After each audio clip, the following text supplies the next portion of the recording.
kembali ke desa. Kali ini saya kedatangan seorang tamu yang akan bincang-bincang dengan saya. Seorang senior saya, kakang saya, dan kebetulan beliau adalah Dewan Pengawas dari komunitas Osing Pelestari Adat Tradisi atau KOPAT.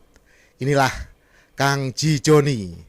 Selamat datang Kang Jijoni. Selamat datang. Assalamualaikum warahmatullahi wabarakatuh. Waalaikumsalam. Salam rahayu, salam sejahtera. Ya, jadi Jijoni selamat datang. Jadi kita akan bincang-bincang tentang sebuah topik yang sedang ngetren sekarang ini, apalagi baru-baru ini di Banyuwangi telah diselenggarakan sebuah acara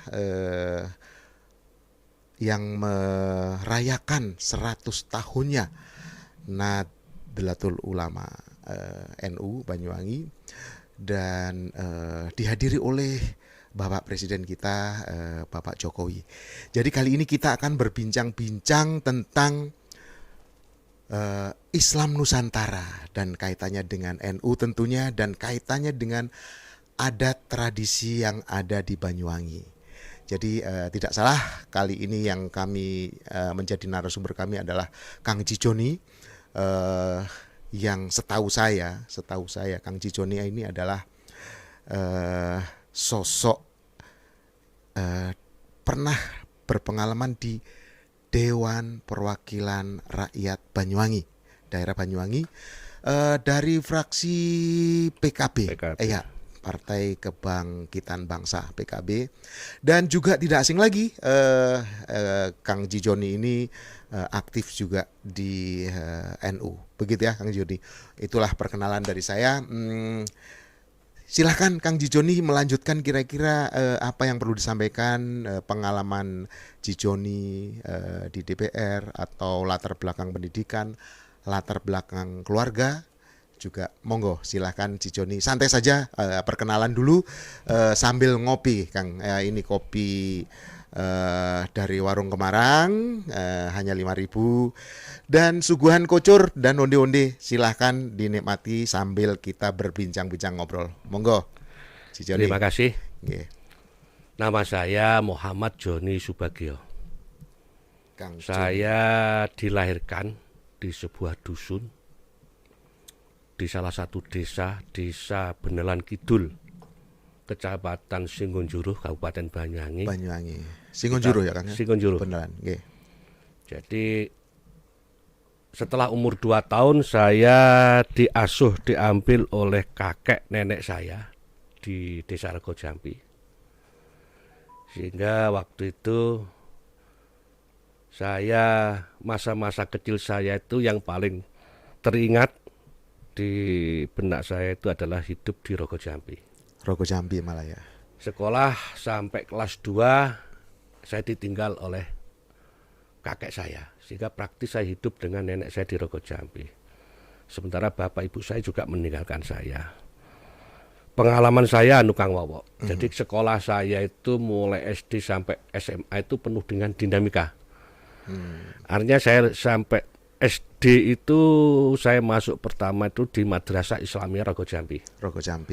Kelas 2 saya ditinggal bapak ibu saya, sehingga saya itu ikut dan disekolahkan oleh saudara nenek saya dari pihak ibu saya itu di Kediri. Jadi saya sekolah di Kediri. SD di Kediri. Kemudian SMP-nya saya kembali karena rasa sayang, kangen sama mbah saya sama adik-adik saya, sehingga saya minta pulang ke Banyuwangi, sekolah di Regojampi. SMP. Itu Regojampi pun hanya 1 tahun. Naik kelas 2, karena yang mbah saya dalam ekonomi yang kekurangan, saya kepingin sekolah dititipkan saudara bapak saya di Situbondo. Sehingga saya sekolah juga di SMP di Situbondo. Begitu juga SMA di Banyuwangi, SMP negeri sekarang ini.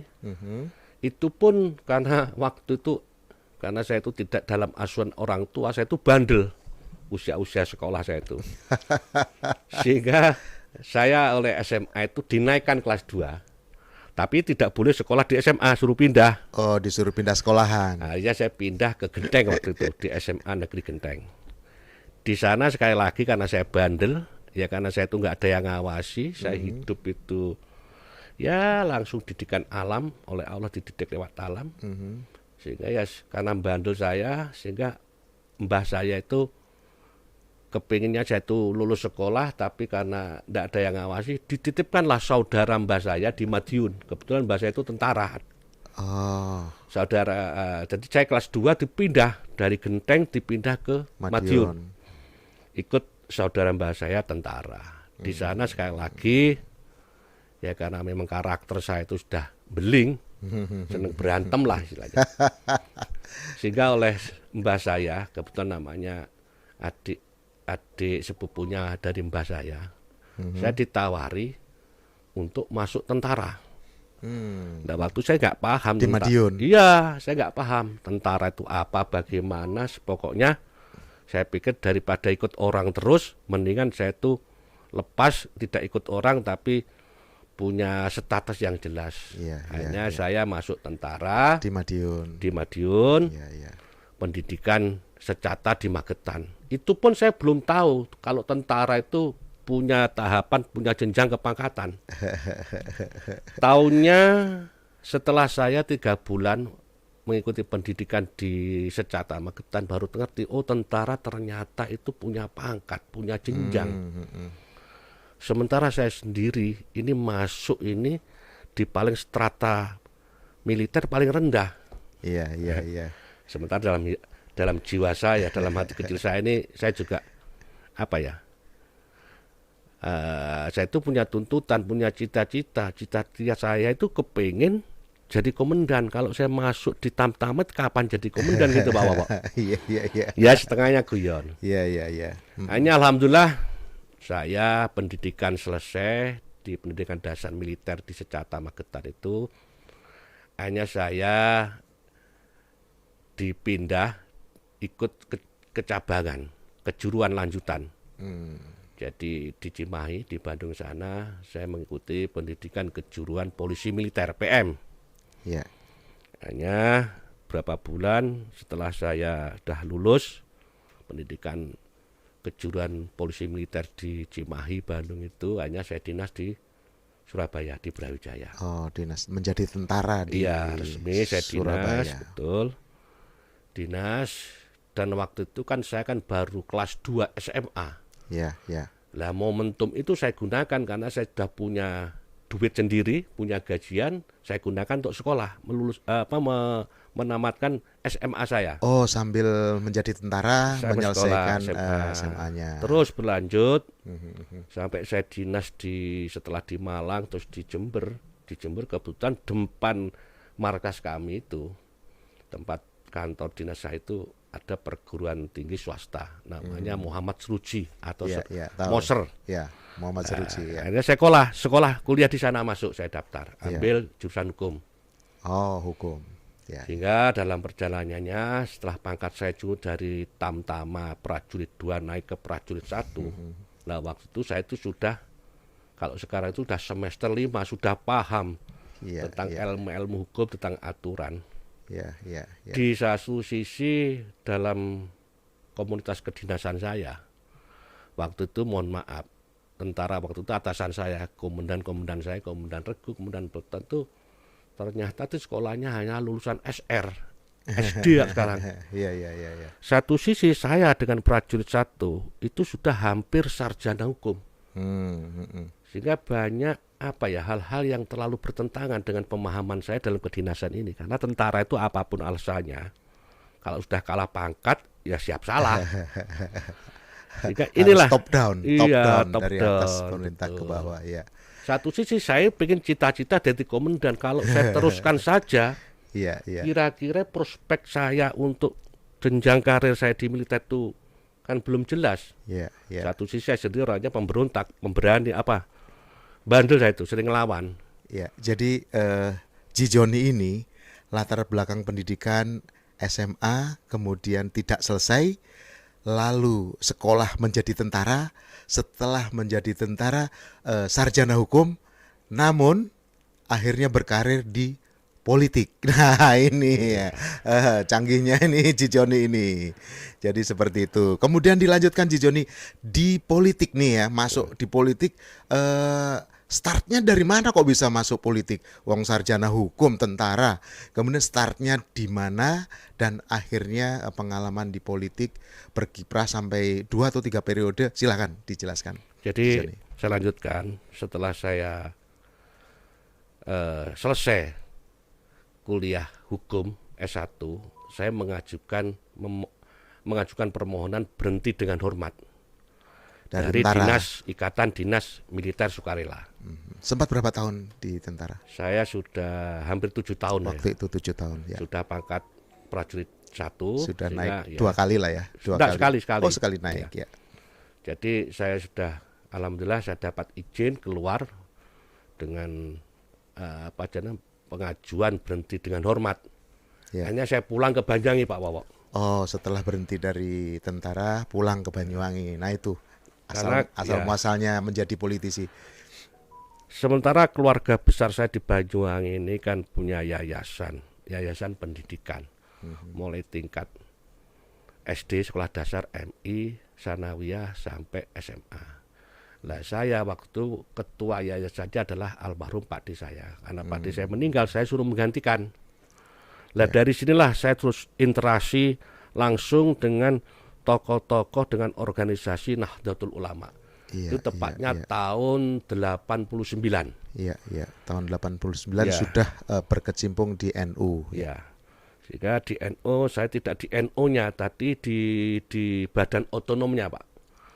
Jadi NU itu dalam struktur itu ada lembaga, terus juga ada badan otonom termasuk Muslimat NU, Fatayat NU, Ansor NU, Banser.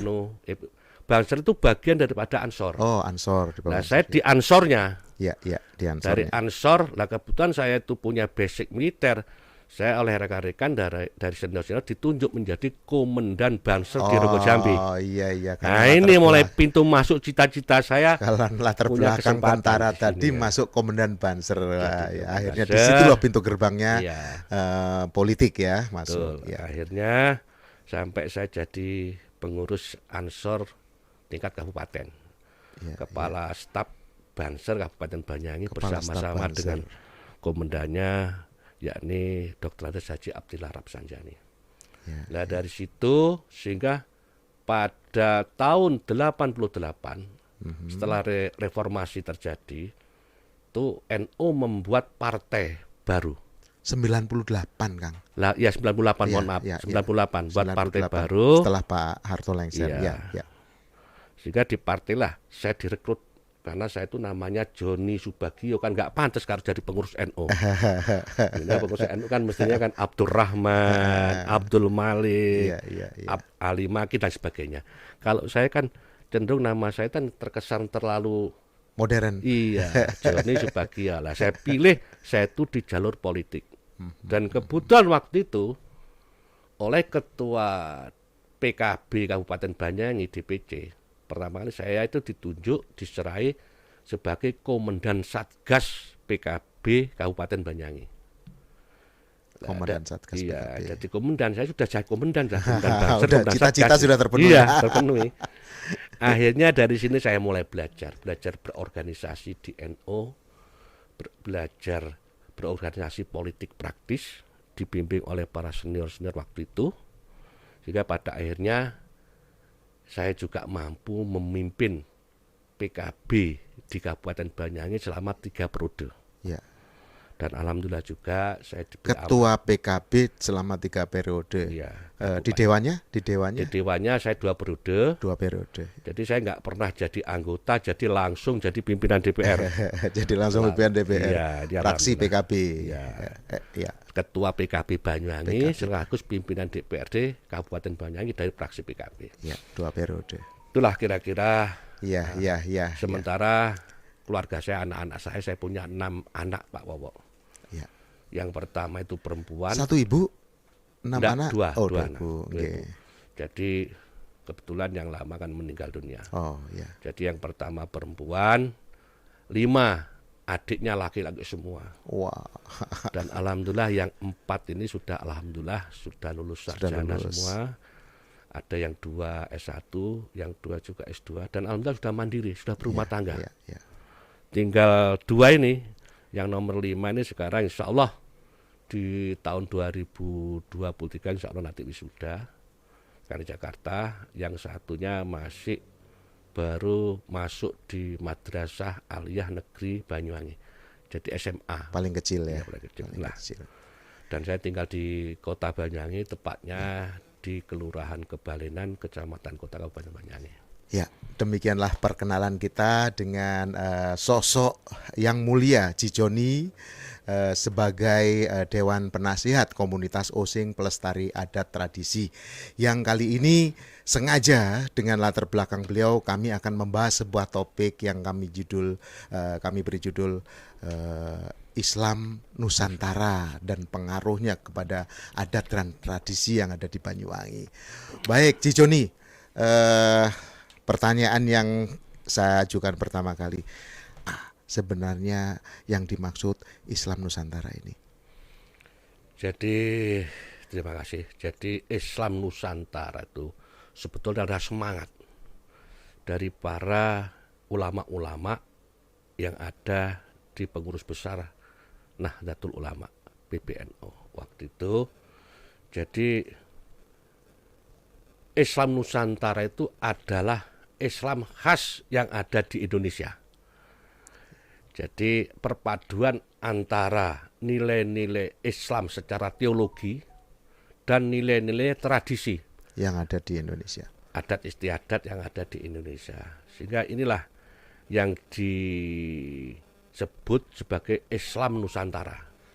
Dan kebetulan pada Muktamar NU yang ke-33 yang dilaksanakan di Jombang, ya, sebagai tema utama daripada Muktamar itu adalah Islam Nusantara. Ya. Temanya. Nah, sekaligus Tahun berapa itu, Ci? tahun 2015. 2015 ya. Jadi istilah Islam Nusantara itu sudah ada 2015 ya. Pengukuhannya, tapi Pengukuhannya, sebelum itu sudah ada istilah Islam Nusantara. Almarhum Gus Dur dan para tokoh-tokoh Kiai PBNU waktu itu sudah sering. Ya, 2015. Ya, nah 2015 pada Muktamar NU yang ke-33 itu dikukuhkan sekaligus menjadi tema daripada pelaksanaan muktamar tersebut, yakni Islam Nusantara. Ya, di Jombang ya. Jombang. Ini dia. Saya juga pernah ke Jombang, bisa dilihatkan. Nah, ini idola saya, Gus Dur. Baik, dilanjut Cijoni. Jadi apa Islam Nusantara setelah tadi dimuktamarkan, kemudian tujuannya apa, dan kemudian apa yang dilakukan setelah itu? Monggo. Jadi gini, terima kasih. Jadi Islam Nusantara itulah semangat yang diprakrasai oleh tokoh-tokoh ulama-ulama PBNU dalam menyikapi fenomena yang ada di negeri kita ini. Jadi Indonesia ini terdiri dari beratus-ratus suku, bahasa, tradisi, adat, dan juga beberapa keyakinan atau agama.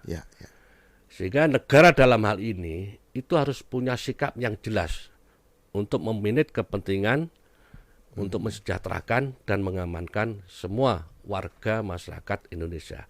Nah, dengan semangat Islam Nusantara inilah, karena NU itu adalah bagian daripada ormas terbesar, ormas Islam terbesar yang ada di Indonesia. Sehingga punya gagasan, punya ide untuk mengaplikasikan yang namanya Islam Nusantara. Artinya Islam Nusantara, Islam sendiri atau NU itu punya karakter atau prinsip. Yang pertama itu tasamuh. Tasamuh itu toleran. Jadi tepos liro katanya orang Jawa, orang Banyuwangi. Kemudian kita itu harus tepos liro, harus toleran terhadap keragaman, melebur ya. Iya, keragaman yang ada, baik itu keyakinan maupun suku bangsa maupun tradisi dan budaya. Ini yang pertama, itu sikap jelasnya NU. Kemudian yang kedua tuh tawajun. Tawajun itu artinya itu adil, tegak lurus. Tawajun. Tawajun. Ya. Jadi tawajun itu orang NU itu harus tegak lurus, harus adil. Adil. Kalau ada masalah tidak boleh berpihak kepada salah satu, harus betul-betul menegakkan keadilan. Ya. Yang terakhir itu adalah karakter atau sikap tawasud. Tawasud sendiri itu maknanya moderat atau ada di tengah-tengah. Jadi tidak, karena kan ada kelompok Islam garis keras, ada Islam garis lemah lah. Orang NU itu tidak kemana-mana, tetap di tengah. Di tengah-tengah. Moderat. Secara adil di tengah-tengah dan toleran. Ya, tidak condong ke kiri ataupun tidak juga condong ke kanan, harus di tengah-tengah. Ya, adil, moderat dan toleran. Wow, keren banget ini ya. Aku kembali lihat kaos ini lagi. Saya bangga dengan beliau. Gus Dur, sosok pendiri NU ya. Yang penggagas NU, Islam Nusantara. Juga penggagas Islam Nusantara. Saya kagum dengan beliau. Beberapa bulan yang lalu saya sudah berkunjung sowan kepada makam beliau. Baik, jadi itu Kang Jijoni, keren sekali apa yang dimaksud Islam Nusantara, kemudian tujuannya apa, dan kemudian penggagasnya siapa, sehingga pada saat ini kita mencoba membahas Islam Nusantara tersebut. Kalau dihubungkan dengan tradisi yang di Banyuwangi kira-kira ada nggak contoh-contohnya yang sudah dilakukan oleh NU atau Islam Nusantara ini, khususnya di Banyuwangi, Ji? Monggo. Oke, terima kasih. Dari salah satu contoh implementasi daripada ciri-ciri Islam Nusantara atau NU itu adalah bisa menerima di samping perbedaan, terus kemajemukan daripada warga bangsa ini, dan juga tradisi. Salah satu contoh yang masih diuri-uri, dipertahankan tradisi ini termasuk tahlilan.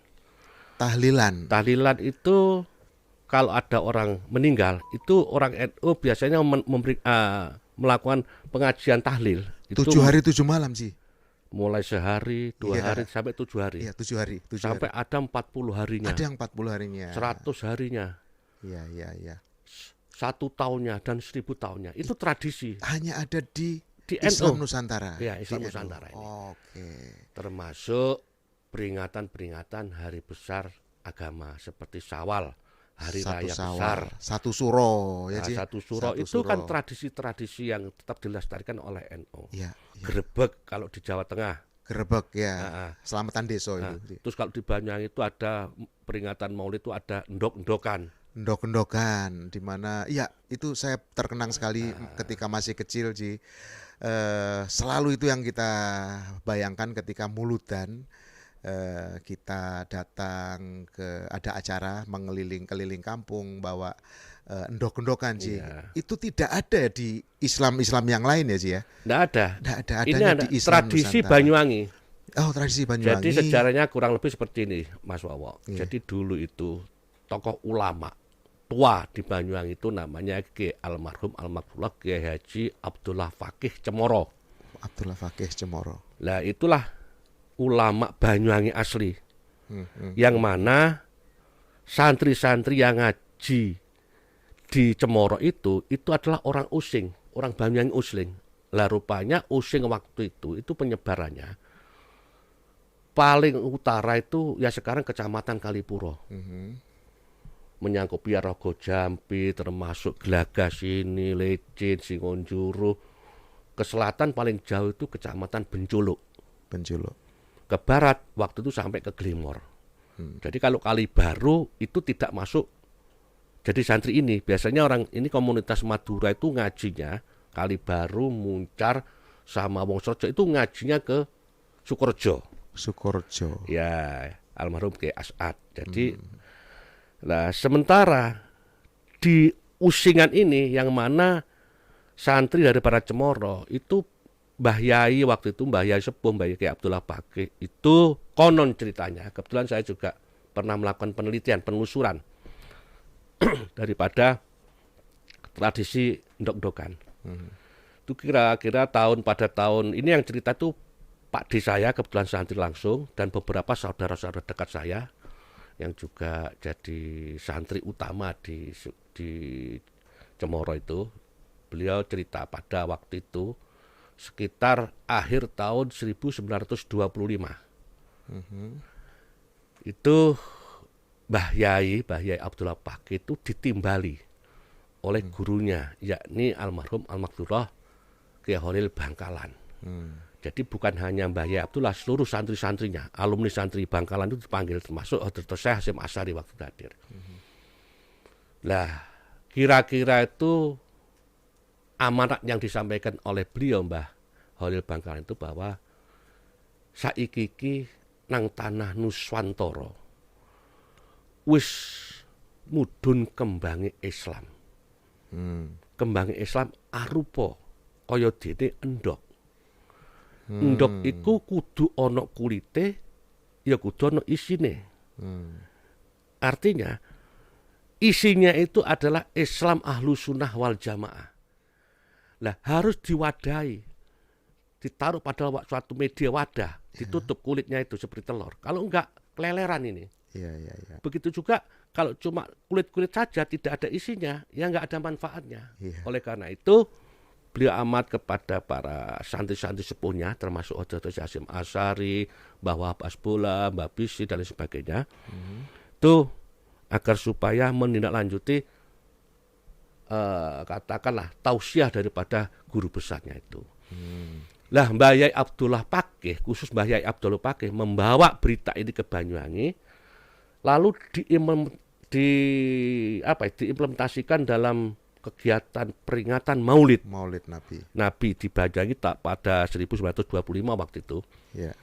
Itu dulu di rumah Banyuwangi itu mesti kalau di dapur itu ada jodang, ada pelonco gitu loh, besar itu dikeluarin, lalu telurnya. Iya, jadi di jodang itu dikeluarkan, di atasnya ditaruh polo pendem hasil panen, termasuk padi dan lain sebagainya, termasuk alat-alat dapur seperti sublukan, kemarang dimasukkan di situ.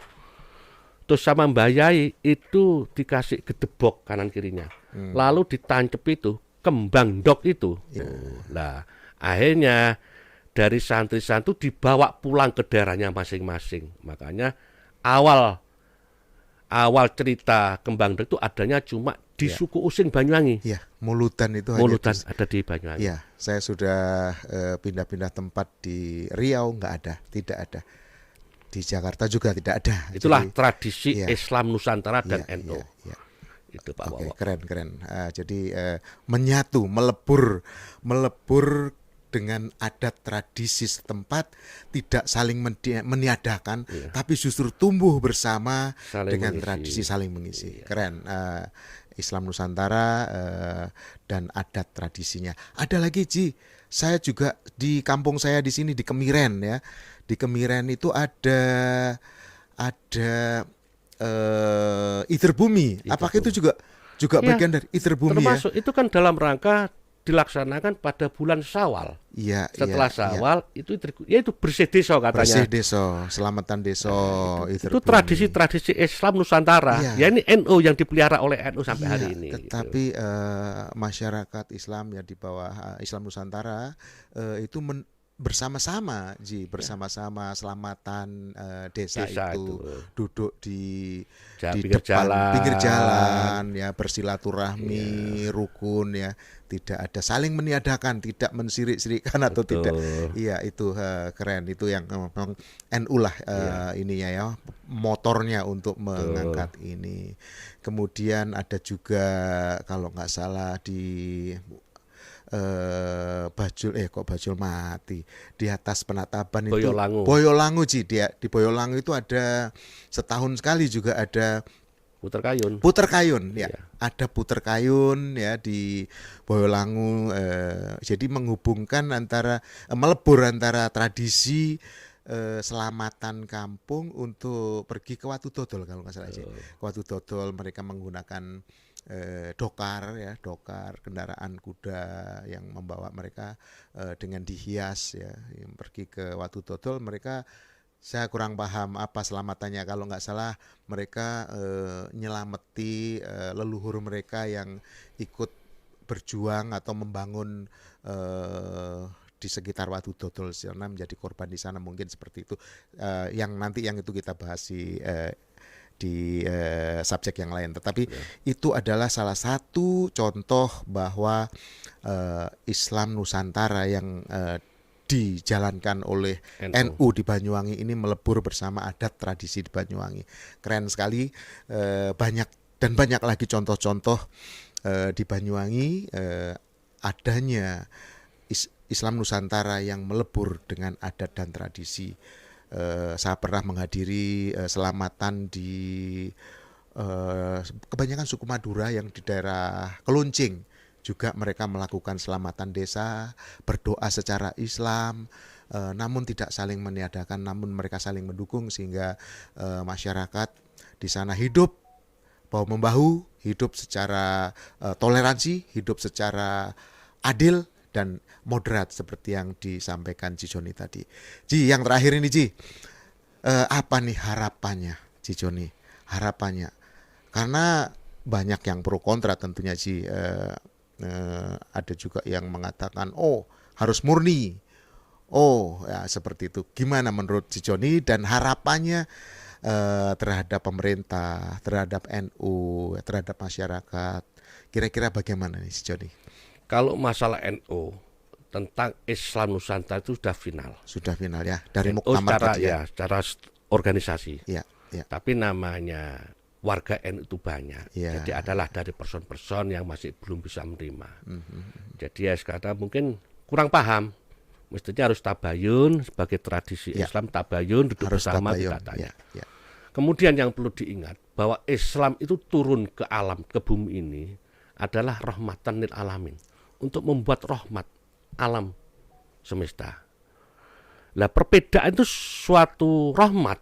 Iya, perbedaan justru rahmat. Jadi kalau memang Allah kan sunatullah ini. Iya. Perbedaan sunatullah. Allah bisa membuat alam itu satu, manusia satu, kepercayaan satu, agama satu. Iya.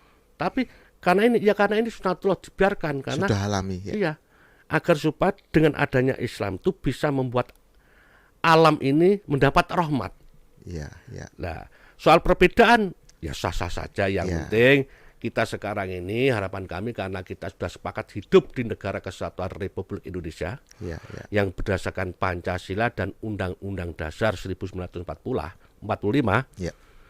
Sementara di Pancasila sendiri itu ada moto falsafah yang hampir sama dengan Islam rahmatan lil alamin, yakni Bhinneka Tunggal Ika. Nah ini semangat. Jadi ini adalah semangat orang Indonesia harus paham tentang itu. Kalau masalah perbedaan biasa, nanti kan pada saatnya beliau-beliau kalau sudah paham kan mengerti. Inilah kira-kira sementara harapan kami kepada pemerintah khususnya. Jadi dengan semangat Islam Nusantara ini, saya harapkan pemerintah dan kelompok Islam mayorit itu biasanya juga ambil keputusan tentang masalah Islam itu mesti kan monopoli terhadap hadis tertentu, ya sehingga merugikan kelompok-kelompok yang lain. Padahal tugas pemerintah adalah harus hadir untuk kepentingan masyarakat dan negara. Inilah kira-kira sehingga dengan semangat Islam Nusantara saya kira bisa menjadikan solusi untuk mengambil suatu kebijakan baik itu pemerintah maupun masyarakatnya. Demikian, terima kasih. Wow, keren ini. Jadi sharing dengan Ci Joni pada hari ini sangat membawakan. Saya merasakan ketenangan. Saya sangat merasa damai. Apalagi kaos yang saya pakai seperti ini, ditambah lagi dengan sharing dari Ci Joni, saya merasakan kedamaian. Saya yakin apabila Islam Nusantara NU terus ada di negara kita, yakin NKRI tetap terjaga. Amin. Dan selalu menjunjung tinggi kedamaian yang ada di dunia ini. Stay tune bersama Wowo kembali ke desa.